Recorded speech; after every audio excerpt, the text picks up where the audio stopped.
శుద్ధ నామానికి మహిమ కలుగాక. ఎఫెసీయులకు రాసిన పత్రిక 6వ అధ్యాయము 2వ వచనం అండి.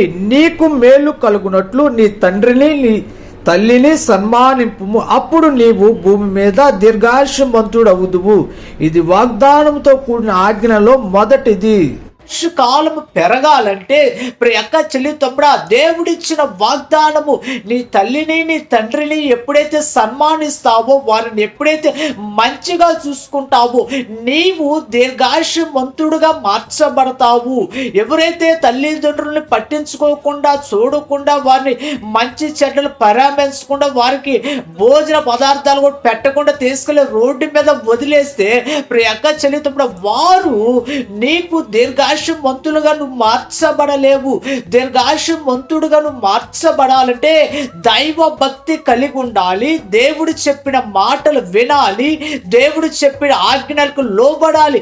తల్లిని తండ్రిని ఎవరైతే చూస్తారో వృద్ధాప్యంలోకి వచ్చినాక వారందరూ దీర్ఘాయుష్మంతులుగా మార్చబడతారు. ఆయుష్కాలం కూడా దేవుడిచ్చిన ఆయుష్కాలం అంతా వారు అనుభవిస్తారు.